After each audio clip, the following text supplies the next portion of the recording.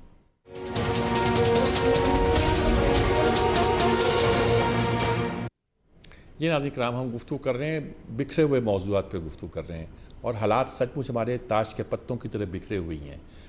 معیشت سچ مچ نہیں ٹھیک ہوتی, عام آدمی کے حالات بہتر نہیں ہوتے, ملک کی عدالتیں اگر کام نہیں کرتی تو بار بار چرچر کا وقول نقل کیا جاتا ہے کہ حالت جنگ میں بھی اگر عدالتیں کام کر رہی ہیں تو آپ کے ملک کو کوئی شکست نہیں دے سکتا.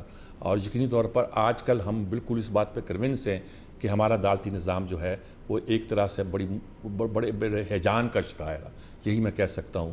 اور اب جو سیکورٹی کے مسائل پیدا ہو رہے ہیں وہ معمولی نہیں ہیں, آج سے نہیں ہے, کئی سال سے. جب ہم افغان وار میں الجھے ہیں اس میں اور اضافہ ہوتا جا رہا ہے, اور اب ہمیں اور پیغام ملتے آ رہے ہیں. منیب صاحب, میں اب آپ سے خاص, چونکہ آپ کی ایک ایکسپرٹیز تھی, میں نے اس حوالے سے آپ سے بات کی ہے, لیکن آپ کی پورے معاملات پہ نظر ہے. آپ کیا سمجھتے ہیں کہ ہم کہاں پھنس گئے ہیں, کہاں کوئی راستہ نظر آتا ہے آپ کو؟ عام آدمی مانگتا ہے کہ اسے کوئی کھانے کو ملے جو نہیں ملتا, مہنگائی روز بروز بڑھتی جاتی ہے, معیشت ہمارے قابو میں نہیں آ رہی جی, عدالتوں کا یہ حال ہے. ہم کہتے ہیں کوئی ایک ادارہ نہیں ہے جو ٹھیک طرح سے چل رہا ہو, تو کیسے چلے گا ملک آگے جی؟ کوئی راستہ نظر آتا ہے آپ کو جی؟ دیکھیے میری صاحب, گزارش یہ ہے کہ جو ابھی مجاہد بریلوی صاحب فرما رہے تھے, آپ یا مجاہد بریلوی صاحب ایسی شخصیات ہیں, سامر شاہ صاحب, تو ملک کی تاریخ آپ کے سامنے ہے, میں آپ کے سامنے کروں گا. لیکن میں جو میرا بحثیت ایک عام پاکستانی اور بحثیت ایک طالب علم کے میرا جو اپنا نقطۂ نظر ہے وہ صرف ہے کہ اگر آپ نے پاکستان کے مسائل کو سمجھنا ہے یا تو اس ملک کے ڈی این اے کو دیکھنا پڑے گا. ٹھیک ہے, دیکھیے, ہم ایک نیشنل سیکورٹی اسٹیٹ تھے, ہم نیشنل سیکورٹی اسٹیٹ ہیں, اور ہم ایک نیشنل سیکورٹی اسٹیٹ رہیں گے. جو ممالک جن میں نیشنل سیکورٹی آپریٹو کا امپرنٹ بہت بھاری ہوتا ہے یا بہت امپیکٹنگ ہوتا ہے, وہ for all times to come وہ ہمیشہ رہتا ہے. وہ چاہے سیاسی معاملات ہوں, چاہے معاشی معاملات ہوں, چاہے نظام انصاف کے معاملات ہوں.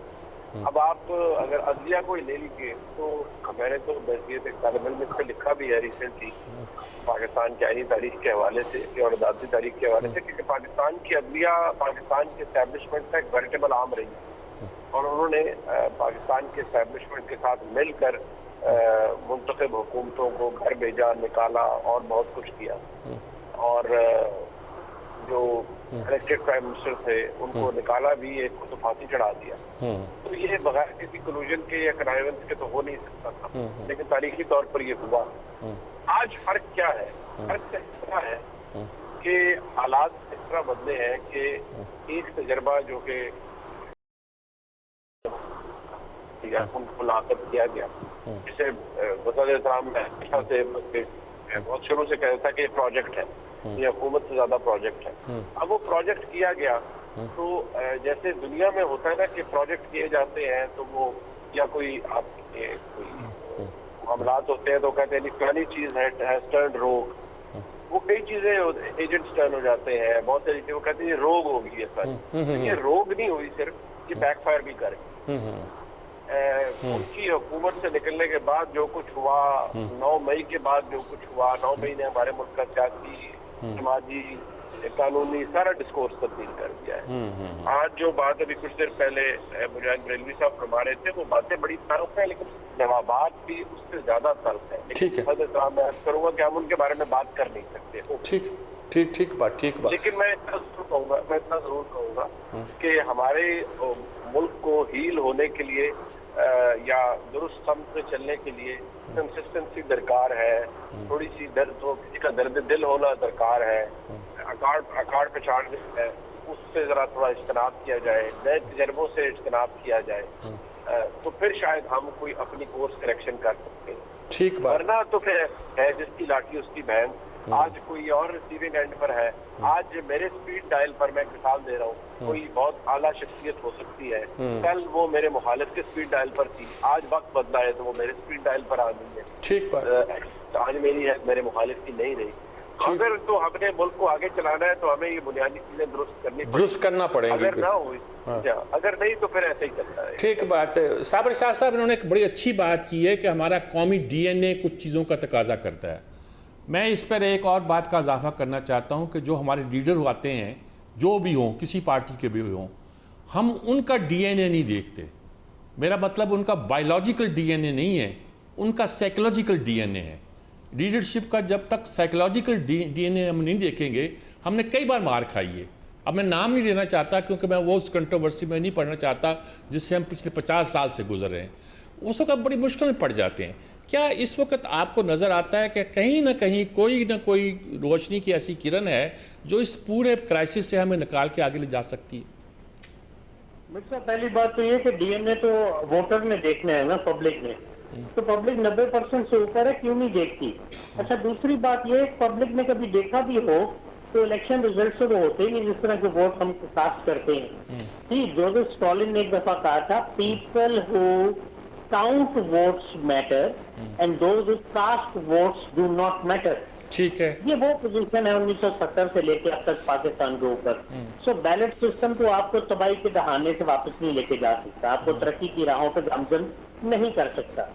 اب رہ گئی بات کہ کیا ہوگا, تو اللہ تعالیٰ کو راستہ نکالے گا. دیکھیے میں بار بار عرض کر رہا ہوں, 20 ارب ڈالر تک بھی انجیکٹ ہو جائے اپنی اکانومی میں تو کانفیڈنس شیپ ہوا ہے لوگوں کا. پیسا بہا عقل مند چیز ہے. یہ 20 ارب ڈالر کہاں سے آئے گا بھائی, یہ مجھے سمجھا دیں ذرا. 20 ارب ڈالر کہاں سے آئے گا, مجھے چاہیے اس وقت. میں آپ کے ساتھ ہوں. میں آپ کو ایک مثال دے رہا ہوں. دیکھیے میں بات ابھی سن رہا تھا, مجھے اجازت دیجیے, ملٹری کورٹس کی. کیا فائنینشیل ٹیررزم نہیں ہے؟ ان کو ضرور ٹرائی کریں جنہوں نے تنصیبات پہ حملہ کیا, جنہوں نے فائنینشیل ٹیررزم کیا ہے اور قوم کو اس فرسٹریشن میں ڈالا کہ آج وہ فوجی تنصیبات پہ حملہ کر رہے ہیں, ان کو ٹرائی کیوں نہیں کیا جاتا؟ دوسری بات, ہم تو طالبان کے ساتھ بھی معاہدے کرتے رہے ہیں, بلوچ ریبیلز کے ساتھ بھی معاہدے کرتے رہے ہیں, تو کیوں معاہدے کرتے رہے ہیں مجھے بتائیے آپ. ٹھیک بات. اور ہم نے تو کیپی بھی واپس کیے ہوئے, آپ کو یہ بھی پتا ہے. میں ایک ایسے بلوچ رہنما کو جانتا ہوں جو کراچی میں اپنے آخری دن بڑے عیاشی سے گزارتا تھا. میں اس کے ساتھ جیل میں بھی تھا اور بڑا مشہور نام ہے, نام لوں گا نہیں, لیکن وہ جب اس کا پوچھا گیا, اس سے گھیر لیا گیا جلال آباد میں موب نے, تو اس سے پوچھا گیا, پاکستان امبیسی نے کہا یہ ہمارا آدمی ہے, یعنی کہ وہ ہمارے خلاف وہاں کام کر رہا تھا, لیکن پاکستان امبیسی نے کہا ہمارا شہری ہے, اس کو بچایا جائے. جب اس کو بچایا گیا, اس سے پوچھا گیا تم کہاں جاؤ گے, اس نے کہا میں علاج کے لیے انڈیا جانا چاہتا ہوں. وہ انڈیا گیا اور لیکن آخری دن اس نے زندگی کے کراچی ہی میں گزارے, اپنے لوگوں میں گزارے. مجھے پتہ ہے کیسے گزارے. میں کچھ زیادہ کہنا نہیں چاہتا. مجاہد بریلوی صاحب مجھے بتائیے گا, خفیہ باتیں مجھے میرے منہ سے نہ نکلوائیے گا, مجھے بتائیے گا رستہ کیا ہے. میں رستہ مانگنا چاہتا ہوں آپ سے. اس وقت آپ کی مجاہدانہ دلری سے زیادہ مجھے آپ کی اس بصیرت کو خطاب کرنا ہے جو مجھے کوئی راہ دکھا سکے, ہم کیسے آگے جا سکتے ہیں. ٹھیک ہے, جب جمہوریت ہوتی ہے تو ہمیں اور زیادہ جمہوریت چاہیے ہوتی ہے, یعنی الیکشن ہی ایک حل ہوتے ہیں نا. اگر موجودہ سیٹ اپ, ایک تو یہ اگر واقعی یہ جو 14 اگست کو اسمبلی ڈیزالو ہوتے ہیں, نیا مینڈیٹ آتا ہے, کوشش کرتے ہیں, امید رکھتے ہیں جینون الیکشن ہو جائیں, لیکن جو راستہ اس طرح نہیں آ رہا کہ لوگوں کو یقین نہیں ہے کہ یہ 14 مئی کو واقعی اسمبلیاں ڈیزالو ہونے کے بعد 90 دن کے اندر الیکشن ہوں گے یا نہیں ہوں گے. بلکہ آپ تو مجھ سے زیادہ باخبر ہیں, آپ کے مہمان بھی. کچھ لوگ ذرائع کہتے ہیں کہ نہیں جی, اس وقت جو معیشت کی صورتحال ہے, لا اینڈ آرڈر کی صورتحال جو ہے, سیاسی عدم استحکام جو ہے, اور بہرحال ایک جو پارٹی اپنی جگہ موجود ہے وہ پھر میں اس پہ بہت ہی گارڈڈ لفظ استعمال کروں گا, وہ فنکشنل نہیں ہے, تو وہ کوئی الیکشن کا رسک لیا نہیں جائے گا. اور شاید 1 سال کے لیے کوئی جو, اور یہ بن چکا ہے, مشرف صاحب نے تو 3 سال کے لیے سیٹ اپ بنایا تھا اگر آپ کو یاد ہوگا, اور اس کو سپریم کورٹ نے انڈورس بھی کر دیا تھا. تو یہ جو غالباً کوئی ایک آدھ سال تک جو کہا جائے گا کہ جی یہ اتنے سنگین معاملات بیرون سرحدوں پر ایسے ہیں, معیشت کے ایسے ہیں, سیاست میں ایسے ہیں, تو کوئی سیٹ اپ بنا کر اس سے نکلا جائے, اس کے بعد الیکشن ہوتے رہیں گے. اور یہ کافی لوگوں کی رائے اب ہونے لگی ہے شاید. میر صاحب کچھ لوگ تو مجھے ملے ہیں بڑے سمجھدار قسم کے, وہ لوگ کہتے ہیں کہ انڈسٹریل ریولوشن پہلے آیا تھا, ڈیموکریسی دنیا میں بعد میں آئی. 1924 تک تو عورت کو ووٹ کا حق یورپ میں بھی نہیں تھا, انگلینڈ میں بھی نہیں تھا. اس سے پہلے آپ کیا بات کرتے ہیں, ہمیں آپ معیشت ٹھیک نہیں کرنے دیتے اور الیکشن کا شور مچاتے ہیں. لوگ بہت سے کہتے ہیں تو لیکن بہرحال ساری باتیں ایک وقفہ لیتے ہیں، وقفے کے بعد دوبارہ حاضر ہوتے ہیں.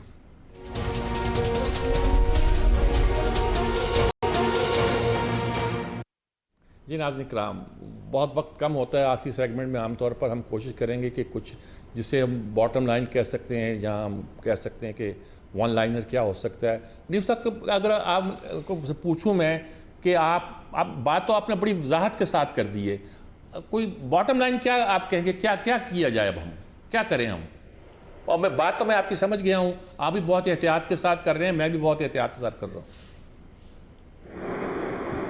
بات یہ ہے میر صاحب کہ ہمیں یہ جو آپ کا سوال ہے بات جو نظر میں سادہ ہے لیکن بڑا مشکل ہے، کیونکہ ہمارے پاس کوئی ایک کوئک فکس تو ہے نہیں کسی بھی مسئلے کا. ابھی جو صابر شاہ صاحب فرما رہے تھے وہ بھی بڑی گہری بات ہے، اور ہمارے ملک کے اندر جو چیزیں ڈیمیج ہو چکی ہیں تو یہ جو اوور آل ہے یہ اتنی آسانی سے ممکن نہیں ہے.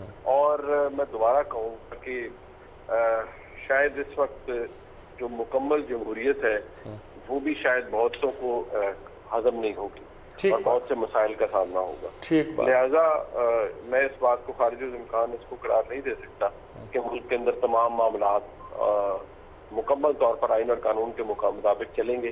دوسری بات یہ ہے کہ جہاں سیاستدان سیاست کرتے ہیں جو کہ ان کا کام ہے، وہ پاور پالیٹکس ہے، اگر صرف یہ کام انہی تک روک دیا جائے تو پھر تو ٹھیک ہے.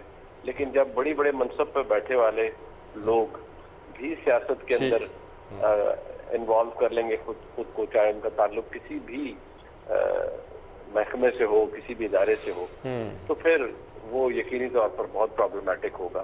ٹھیک بات، زیادہ میں آپ کے سامنے کیا ٹھیک بالکل ٹھیک بات. صابر شاہ صاحب کیا کہیں گے آپ؟